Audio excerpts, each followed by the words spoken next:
presos e sendo torturados. A água, se ainda houvesse em algumas cavernas, no geral, que naquela não havia, conforme eles mesmos falaram, seria água química, tóxica, e isso mataria o ser humano. Imagine também que o direito aplicado, e aqui tratando da questão da literalidade do artigo 121, que fala sobre homicídio doloso ou intenção, havia intenção de matá-lo? Não havia intencionalidade.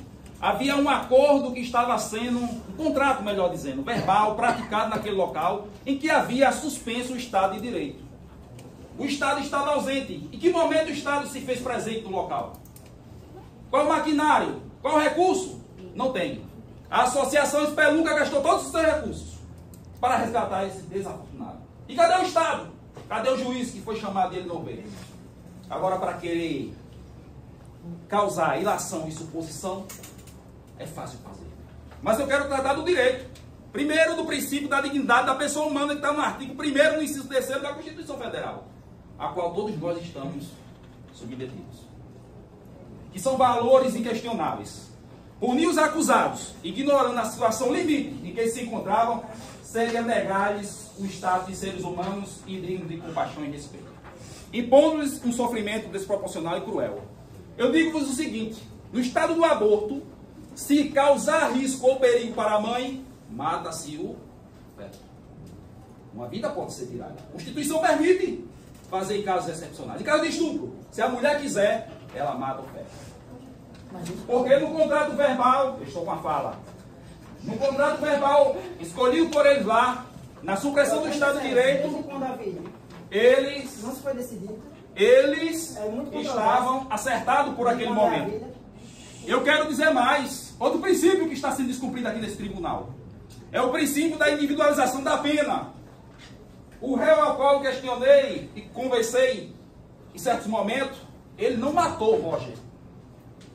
Já há uma ilegalidade na condução desse processo. Em que momento ele matou?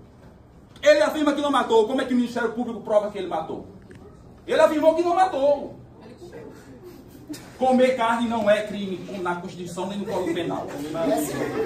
Não tem. Não tem. O artigo definido não tem. Mas não tem. E o princípio da improcedência diz o seguinte, no artigo 5º, inciso 45. Posso continuar? A pena não pode ultrapassar a pessoa do condenado, segundo o artigo 5º, inciso 46.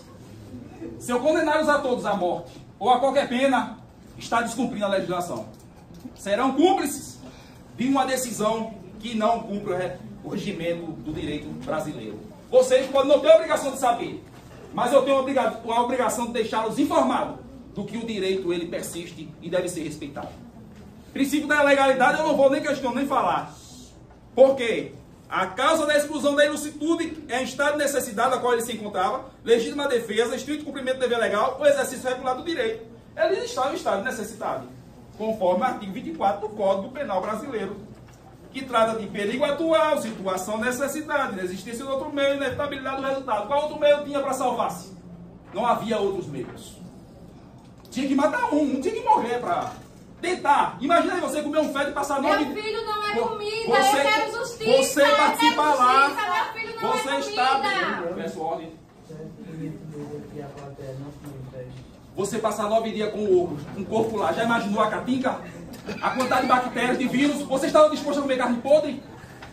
Ninguém aqui estava disposto a comer carne podre, nem tomar urina. Eles passaram por isso. Comeram carne podre, participaram lá na caatinga, no gás que estava sendo lá. Isso fez com que isso atrofiasse as suas vidas. Até hoje eles sofrem de consequências desastrosas disso. Mas o meu PT aqui é pedido de justiça, pois a função basilar do direito penal é limitar o exercício do poder punitivo. É o que eu peço aqui hoje. O réu não praticou nem o da vida.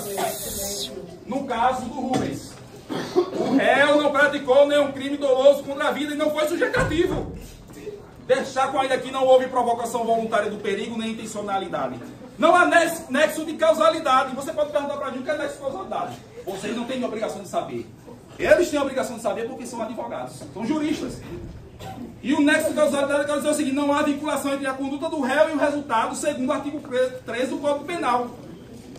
Ele não participou, então não há vinculação do nexo de causalidade. E digo mais, ainda há indúbio pro réu no artigo 386, inciso 7º do Código Penal. Em caso de dúvida, absolva-se o réu. Mas o juiz aqui sou eu.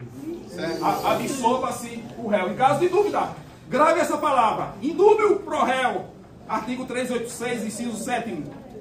Se não houver provas, inocente dos acusados. Não há prova que o Rubens matou. Um deles, eu afirmo, conforme foi expressamente falado por ele, ele não matou. Então há uma ilegalidade desses autos. Gostaria de destacar quando essa defesa presa por um julgamento justo. Aqui nesse tribunal há um sentimento de vingança, mas eu acredito na justiça, na sensibilidade deste juiz, e a defesa confia em vossas excelências. Porque aqui vocês, 1, 2, 3, 4, 5, 6, 7 jurados, representam o juiz.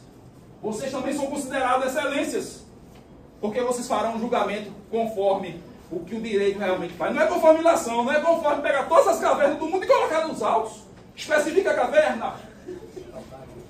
Aqui eles estavam, que a água era potável, que havia água. Não, havia. Não serve de nada. Finalizar. Eu peço para analisar a insuficiência de provas, a individualização da pena, a personalidade do agente, a culpabilidade. Os antecedentes eram criminosos, réu primários. Aqueles que mataram e os que não mataram, nem réu primário era. A conduta social deles, homens dignos, que nunca cometeram crime. O Rubens falou que nunca matou uma barata. Pense nisso, o cara nunca matou uma barata. Hoje está aqui no Pelourinho. Pois excelência agora. Eu peço clemência aos senhores. Lembre-se que a clemência estendida aos acusados, a justiça será realizada sem macular o texto ou o espírito da nossa legislação e sem oferecer incentivo algum à sua transgressão. Eles já participaram da situação. Eu só quero fazer esse questionamento para finalizar, excelência. Doutor, por gentileza, eu encerre agora. Ok. Vocês comeriam carne podre, beberiam urina, eles beberam e comeram para escapar com. Mas não descumpriu o ordenamento jurídico, porque estavam suspensos. Analisem com consciência. Vocês são seres humanos julgando 4 seres humanos. Não são animais. Não são criminosos. Para encerrar minha fala. Obrigado, excelência.